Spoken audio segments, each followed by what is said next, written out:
December 16th meeting of the Erie Local Development Corporation.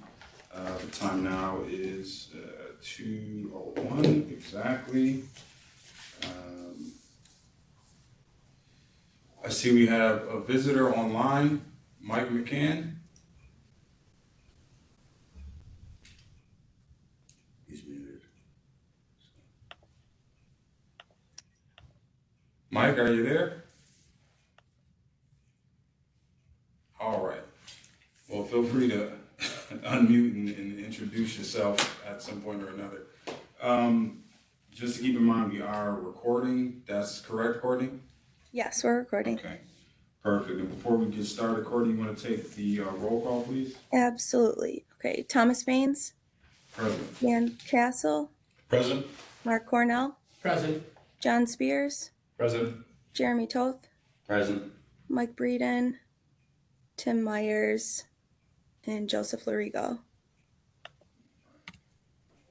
And Mr. Chair, we do have a quorum.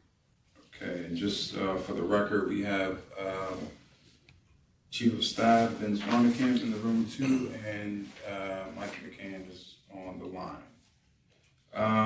So you all received the draft minutes. If you have any questions or edits, please let me know. If not, I'll ask for a motion to approve. Motion. Seconded. All in favor? Aye. Any abstentions? Yes.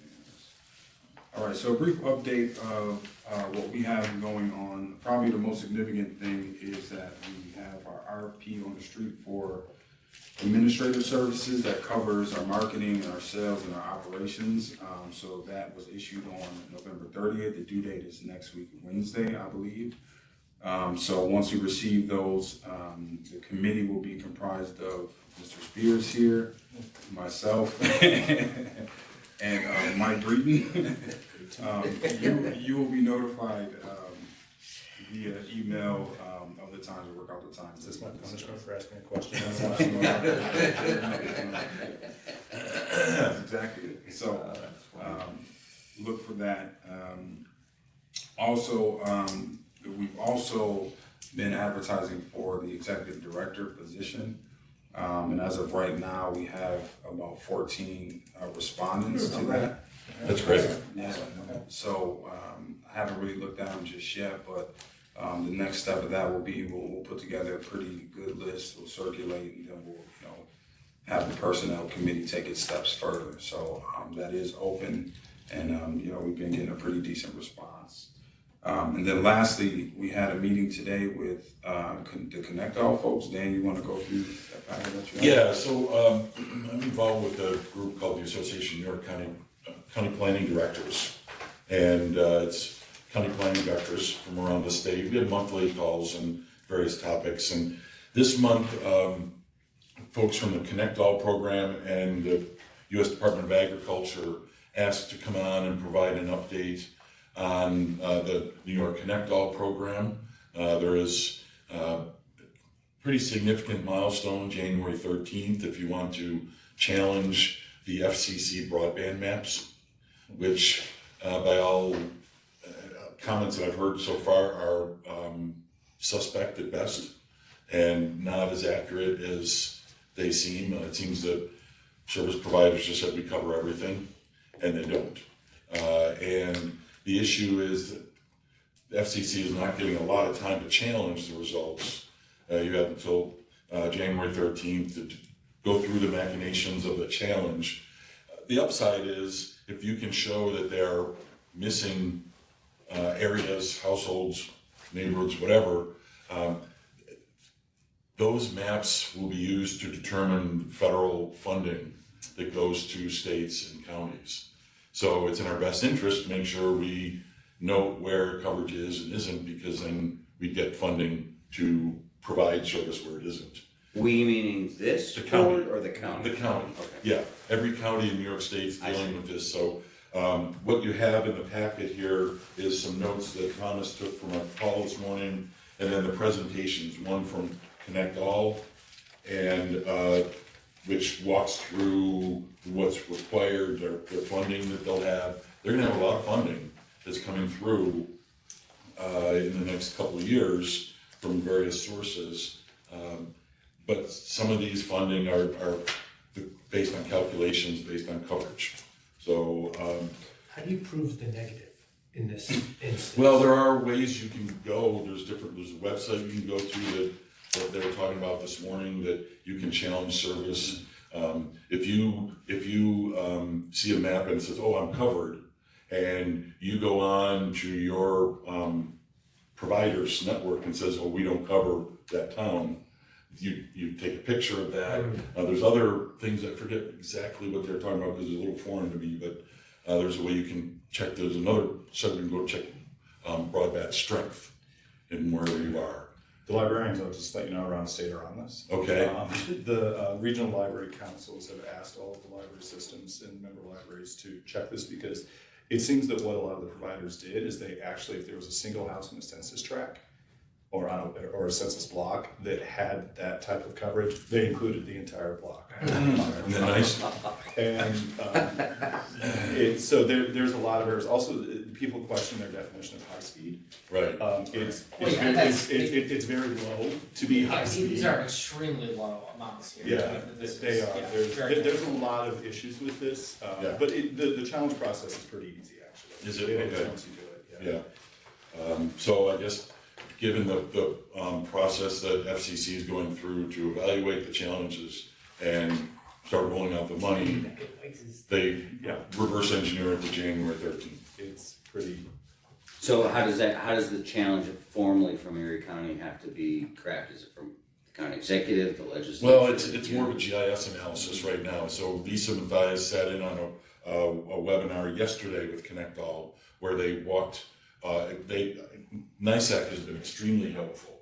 Alex Lamont and New York State Association of Counties, and getting county point of contact and a GIS point of contact in each county. They had a WebEx with Connect All and those folks. So Lisa sat in on it, and it could be like an all hands on deck for her and Mike for the next couple of weeks to come up with this information. So we are going to be looking at that. Thomas and I will be talking with Lisa, Mike Gangemi, and probably the folks at ECC, because it seems that the New York State broadband maps were done by ECC. Right. And so I want to get a sense of just how comfortable they are with the accuracy of data in Erie County and other counties. And it may be that there are certain portions of the county we want to prioritize to look at. But look at the maps. There's a website in here you can go look at the map, and you can look at the coverage, and maybe there's some parts of rural areas, maybe parts of the city that are underserved that we want to focus on. I guess Akron does not have broadband because we tried to get it at Akron Falls Park and Right. they laughed at us. yeah. So I bet if you go on this map, it shows that Akron has it. Yeah. Well, you have to be careful because when you look it up, it includes satellite coverage. Yeah, that's what So we had up that's there. It was the some of 4G confusion. LTE and it was so spotty. There was a comment on the WebEx this morning about satellite, and I thought NISAC said that satellite coverage is not part of this. You have to go into different aspects of the map, so you can toggle different selections. Okay. But I mean, there are like satellite providers that basically, you can get it there, so it's there. So you have to be careful of what you're looking at. Yeah. So Lisa and Mike are looking at that yesterday and today. We'll meet with them early next week to get a sense of just what the level of effort will be from our standpoint. But I think, it will behoove us to do some analysis of this and try to challenge as much as we can between the couple of weeks that we have, because it really could make a difference in funding. Yeah, it'll help a little bit with our most extreme tertiary areas. Yeah. I'm guessing that the first, maybe second ring suburbs are probably pretty good. Parts of the city are good, maybe not other parts, but The thing that's been frustrating with all these processes is I feel the goals are really quite low. It's Yeah. not forward looking. yeah. I mean, you could focus on the northeast and the southeast corners of the county, and I'm pretty sure, Yeah. you would find a dearth in it there. I think this is a bigger issue for some of the more rural parts of the county. Evidently, was it Wayne County that was used as an example? Oh, yeah, I'm not even Wayne County. Yeah, of what they did and. That's in your minutes, I think. Yep. Yeah. Oh, They have, and that was shown in how Warren they County, changed. PA. Yeah, Yeah. yeah, they were held up as an example of just really how to do it the right way. But I think they've been working on it for a while. So we will look into that and we will report back at our next meeting on that. All right, thank you, Dan. Oh, I'm sorry. The second presentation was U.S. Department of Agriculture on their funding they will have going forward. They have a grant program, they have a loan program, and they have a half loan, half grant program. They just finished up a funding cycle, so they will have funding in 2023. It'll depend on when the federal budget's passed, how much is in there, but there will be an opportunity in 2023 to apply for one of those funding scenarios for more rural areas. So we'll we'll have that reviewed as well. Great. All right, so moving on in the agenda, number 4, no committees met this month. Number 5. we Can I have- just say on that one, I reached out Oh, to, yeah, you did, actually. I'm blanking on his name, our new lawyer, Oh, Bob Murray. Bob Murray, to help start with the governance committee, but he didn't respond, so I wasn't sure if he's all set, right? He's our lawyer? Yeah. He's all set? Yeah, okay, all right, I'll follow up with him again. Okay. I'll just make a note of that.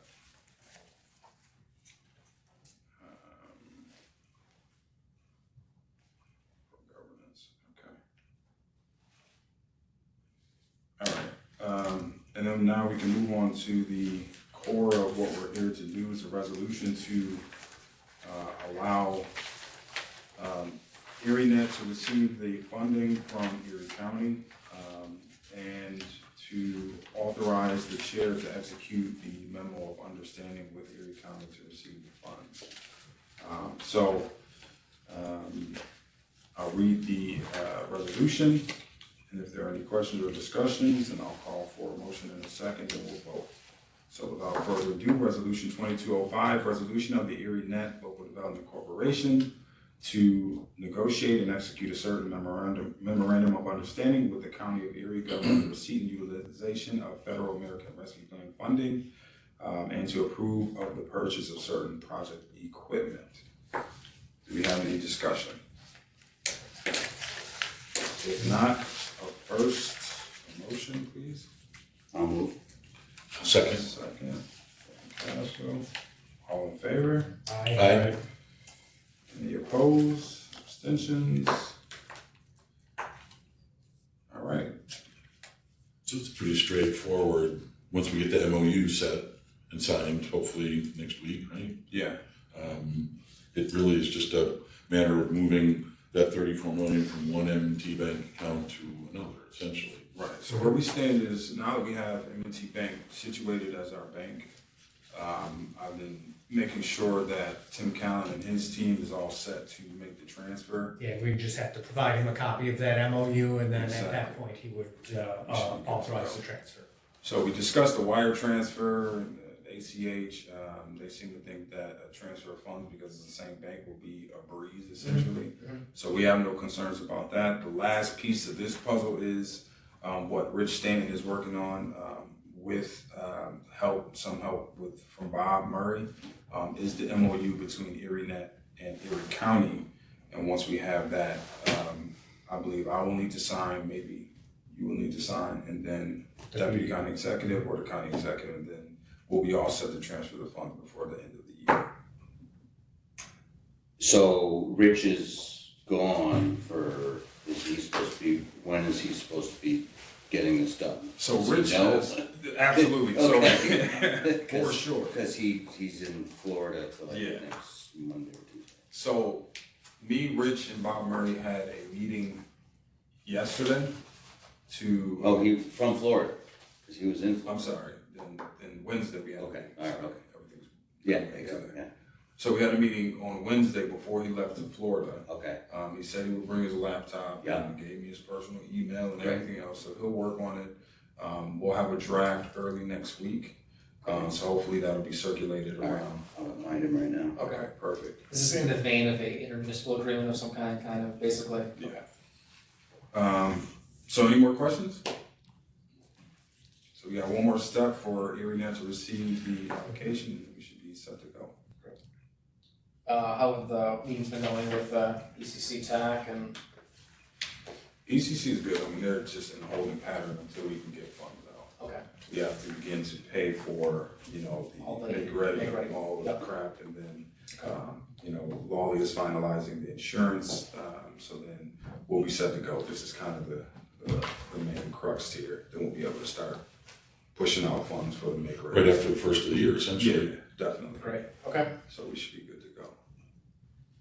So are we gonna set another, I don't know if we need a board meeting, but we probably should have some meeting with ECC in January? Oh, yeah, no question. So this is really the launch pad, and then everything will be running much more consistently now that we, have the funds and we can start doing disbursements. So we'll be probably meeting on a more regular basis. I'll be reaching out to all of you, especially committee folks, for the different RFPs, and then the personnel for the executive director. So things will escalate a little bit.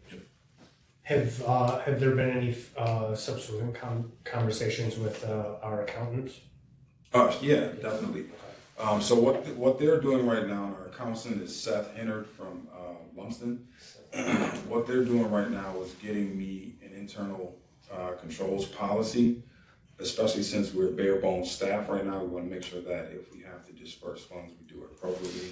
Yeah, we need them to set up the infrastructure for us to even pay. Right, exactly. And so they're well aware. So it'll probably be me and you signing checks initially, and that's actually going to be physical checks. At the same time, they'll be setting up software for us along the way. So we'll be having to do a lot of things concurrently, but we'll be doing some primitive things, at least initially, until we get set up with software. So Right.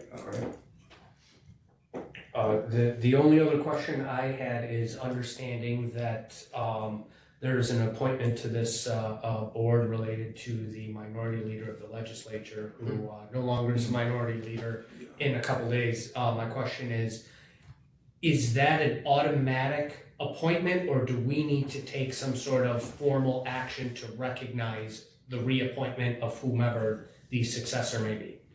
it is ex officio, but we can take a formal action to accept them. But the intention was whoever is Yeah. that. Okay, so minority it just leader. automatically. Yeah, the Okay. bylaws say the minority leader. Got it, okay, That- I that just is- wasn't sure if we yeah. had to take any sort of formalized action to recognize that. Doesn't preclude us from taking action, but, it's ex officio. I mean, they would have to go through the same stuff that we go through with the board, training and everything else for ABO, but, Excellent, Anything else, team? good meeting. All right. Thank you for sticking around. Motion to adjourn. Motion to Second. Yeah, all right, I'm gonna leave this here. Can I get somebody else? Sure. These two. I know, Dan loves to be in the minutes. I'm gonna leave this here because I don't wanna go upstairs, because if I go upstairs, I'm gonna get 15 Yeah, questions. I know, right. Where's your bathroom? Right down at the end of the hall. While Just you're past- yeah, while just I'm past there. the water You go fountain. very serious about escaping, yeah. Yeah, no, I can't. do Right, it. have a good drive. Thanks, guys. Okay. You got it, Dan. Yeah. Productive. Yeah.